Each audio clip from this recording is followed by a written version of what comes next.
برہان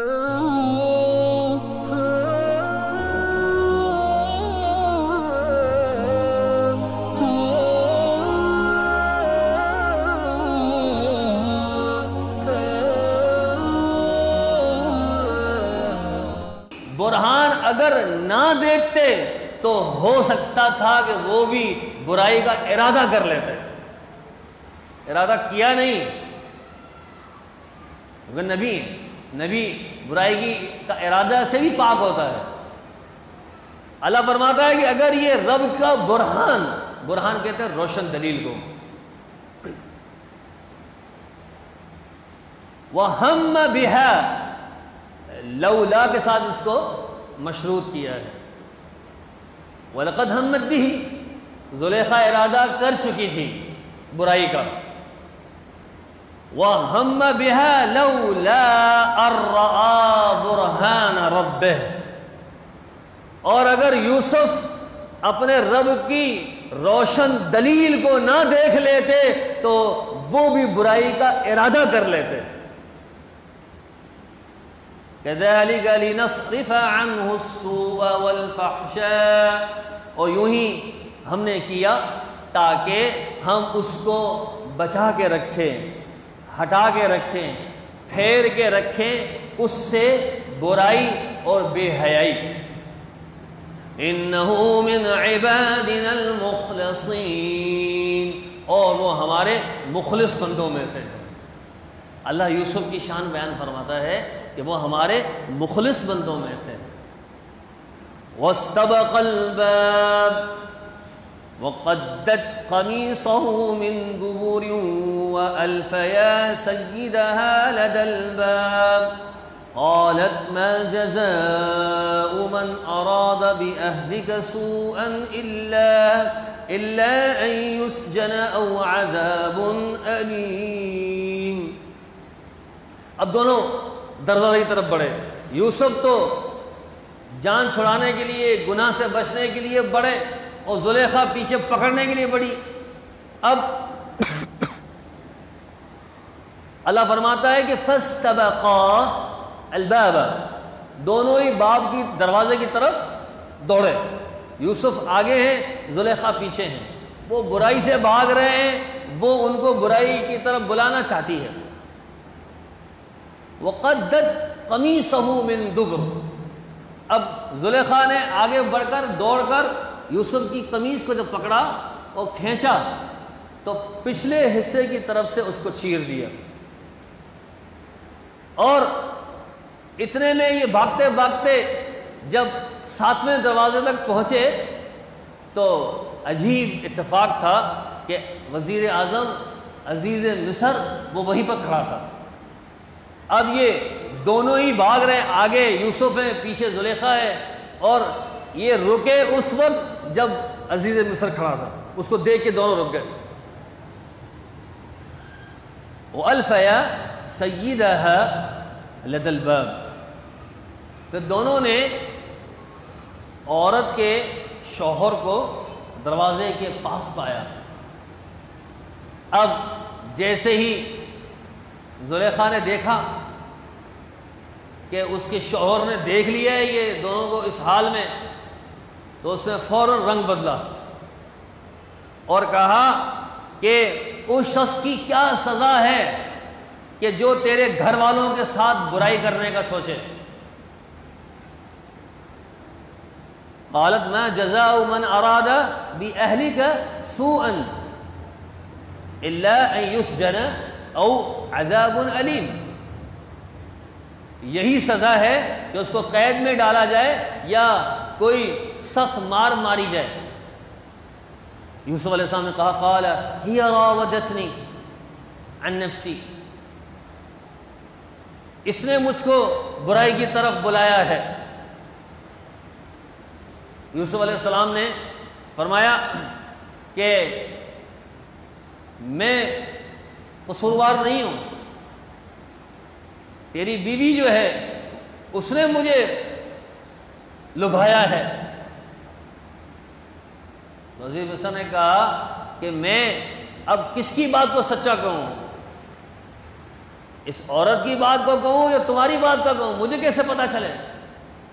یوسف علیہ السلام نے کہا کہ تم کو پوچھنا ہے تو اس کے ماموں کا بیٹا، زلیخا کے ماموں کا بیٹا جو 4 مہینے کا تھا اور وہ جھولے میں تھا، بولا اس سے چل کے پوچھ لو۔ عزیز مصر نے کہا کہ 4 مہینے کا بچہ مجھے کیا بتائے گا کہ تم دونوں کیا کر رہے تھے؟ اس کو کیا پتا؟ اللہ تعالیٰ قادر ہے، وہ میری معصومیت اور میری برات کو ظاہر کرنے کے لیے اور ثابت کرنے کے لیے وہ اگر چاہے تو بچے سے بھی گواہی دے سکتا ہے، دلوا سکتا ہے۔ چلو، جب گئے 4 ماہ کے بچے کے پاس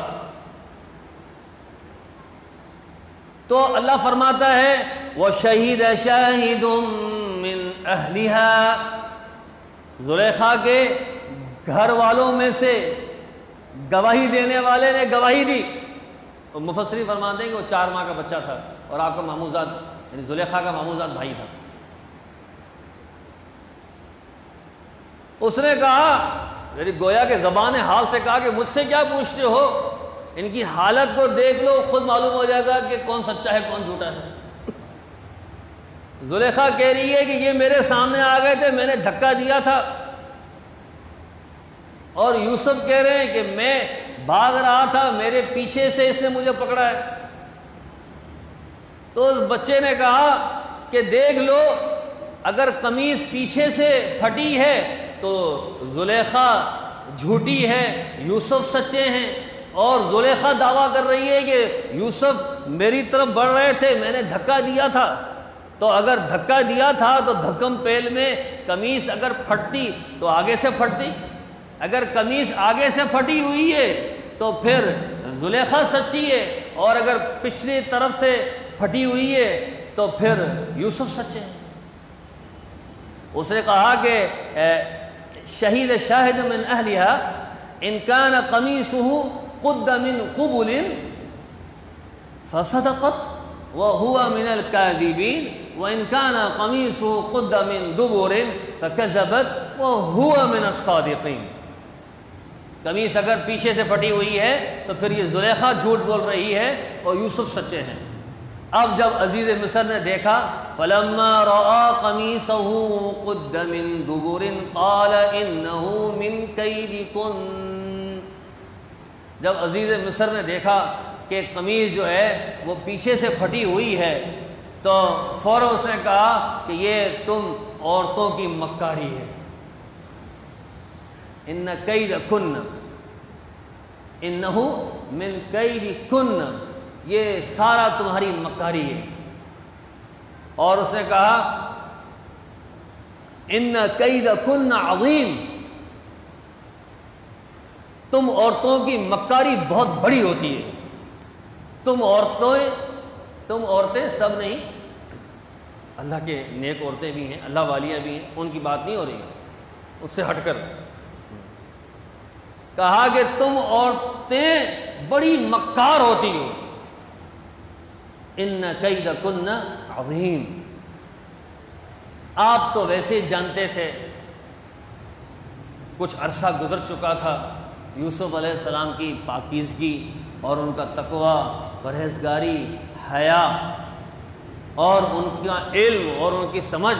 ایک جاہل آدمی تو ایسا کام کر سکتا ہے، ایک علم والا ان برائیوں سے دور رہتا ہے۔ اب جیسے حضرت مولا کائنات سیدنا علی مشکل کشا کرم اللہ وجہ الکریم کے جو بھائی ہیں، آپ تو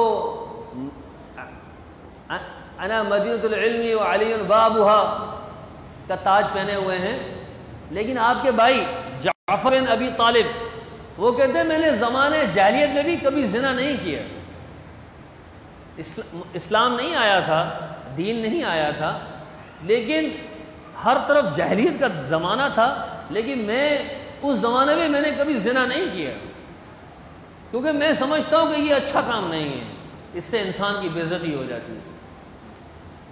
تو یہ تو ہدایت ہے، جس کو اللہ چاہے نیک بندوں کو ہدایت۔ علم والا بندہ ان باتوں سے اللہ تعالیٰ کے فضل سے دور رہتا ہے۔ بہرحال آپ تو سمجھ گئے تھے، آپ یعنی عزیز مصر سمجھ گیا تھا، اور اس نے کہا کہ یوسف اعرض عن هذا، یوسف اس بات کو اب رہنے دو، اور اپنی زوجہ سے کہا کہ واستغفری لذنبک، یہ تو نے جو الٹا برائی کا ارادہ کیا اور بڑا گناہ یہ کیا کہ پاک دامن شخص پر الزام لگایا، تو اس پر عزیز مصر نے کہا کہ واستغفری لذنبک، اپنے گناہ کی معافی مانگ، انکی کنتی من الخاطئین، بے شک تو ہی خطا کار ہے۔